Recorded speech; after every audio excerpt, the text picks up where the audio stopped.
आज से आज की बात का शो आप देख सकेंगे 8:30 बजे से। आज तो ओवैसी साहब ने भी ताना मार दिया कि जो कहते थे आंखों में काबा और दिल में मदीना, वो भी देख लीजिए कहाँ चले गए हैं।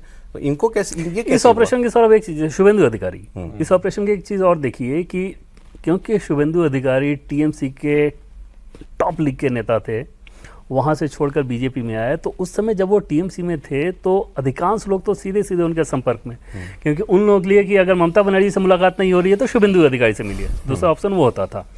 प्लस शुभेंदु के काम करने के तरीके से वो इंप्रेस रहते ही रहते थे, तो एक अच्छा रेपो बनाया। जैसे महुआ मोइत्रा भले ही नहीं जा रही हैं, लेकिन शुभेंदु अधिकारी के बारे में पूछिए उनसे, अच्छी बात बोलेंगी वो। हाँ, तो वो एक चैनल ऑलरेडी बहुत आसान है शुभेंदु अधिकारी के लिए। अब बीजेपी ने जैसे शुभेंदु को इतना आगे बढ़ाया था, तो उसके पीछे एक वजह ये भी थी, उनको ये पता था कि टीएमसी के इन एंड आउट जानते हैं, ये वहाँ के लोगों को जानते हैं, उनके कार्यकर्ताओं को जानते हैं, उनके नेताओं को भी जानते हैं, टीएमसी खाली करने के तो लिए। हाँ, तो सायोनी तो सीधे सीधे शुभेंदु थोड़ा के नाम उससे भी से। जोड़ के देखा जा रहा है, वो सुष्मिता देव, शायद ये दोनों अच्छे फ्रेंड्स हैं शायद इसलिए। सुष्मिता देव तो वहाँ पे हेमंत बिस्वा शर्मा का उसमें रोल था। आज उसने बोल भी दिया है। अच्छा, बोल दिया। क्या बोला सर? उसने कहा कि जो है ये सारा श्रेय जो है हेमंतो दा का है, उनसे हमारा जो रेपो है उसकी वजह से ये पॉलिटिकल रीजन है, कोई पर्सनल इसमें रीजन नहीं है। सर कितना इंटरस्टेट ऑपरेशन हो गया ये देखिए आप। हाँ, बंगाल, त्रिपुरा, असम, दिल्ली, बिहार, निशिकांत दुबे, नहीं झारखंड। नहीं सर, बिहार में कितना अच्छा से ऑपरेशन हो गया, सत्ता बदल गई कुछ हाँ, हुआ? नहीं मैं तो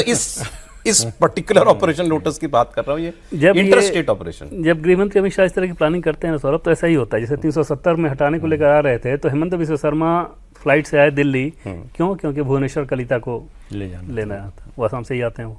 सर लेकिन इसमें कहीं आपको लग रहा है कि जैसे ये तो उन्होंने बड़ा क्लियर कर दिया कि भाई गोल बड़ा क्लियर है कि नंबर चाहिए बिल पास कराने, महिला आरक्षण और डिलिमिटेशन बिल, बट अदरवाइज क्या इन लोगों से नजदीकी बीजेपी के लिए नैरेटिव विमर्श के तौर पर कुछ प्रॉब्लमैटिक है क्या? शालिनी घोष कंट्रोवर्शियल हैं, बहुत कुछ उन्होंने नहीं, पहले कहा है अगर जो ये बीजेपी ज्वाइन करते तो परेशानी होती। अच्छा, बीजेपी ज्वाइन नहीं कराना है, ये क्लैरिटी पहले से थी। देवेंद्र जी तो शुरू से ही कह रहे हैं कि ज्वाइन नहीं कराया जाएगा। कराते तो फिर न केवल पार्टी में समस्या होती, जनता के बीच में समस्या होती कि भाई जिन लोगों को हम विलेन मान रहे थे, आपने उनको जो है आपने अपने साथ बिठा लिया। साथी तो अब साथ भी हैं, नहीं भी हैं, मतलब पास भी हैं, दूर भी हैं। पार्टी में नहीं आए तो उस तरह से पार्टी की कोई रिस्पॉन्सिबिलिटी नहीं है, उनकी अलग पार्टी है जिसमें भी मर्जर किया, छोटी बड़ी वो बहस अलग है, लेकिन अलग पार्टी है।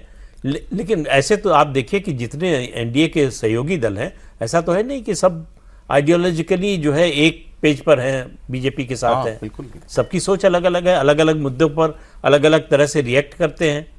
तो इसलिए जो है, और दूसरा ज़्यादा नाराज़गी होती है राज्यों में विधायकों से, मंत्रियों से, सांसदों से उस तरह की नाराज़गी कम होती है, क्योंकि वो जो बात कह रहे थे उनके पास अधिकार नहीं होते हैं, न प्रशासनिक रूप से और न ही जो है राजनीतिक रूप से, तो वो डिपेंडेंट होते हैं ज़्यादा पार्टी पर। तो इसलिए नाराज़गी का स्तर थोड़ा कम होता है विधायकों की तुलना में। तो इसलिए बीजेपी ने इन लोगों को साथ लिया है। किस मकसद से लिया है, ऐसा है लोग इस बात को भी समझते हैं कि उद्देश्य क्या है। अगर बीजेपी अल्पमत में होती, उसको सरकार बचाने की जरूरत होती और इनको साथ लेती, तो उसका मैसेज दूसरा जाता। बीजेपी को ऐसी जरूरत नहीं, न बंगाल में जरूरत है, न यहां जरूरत है।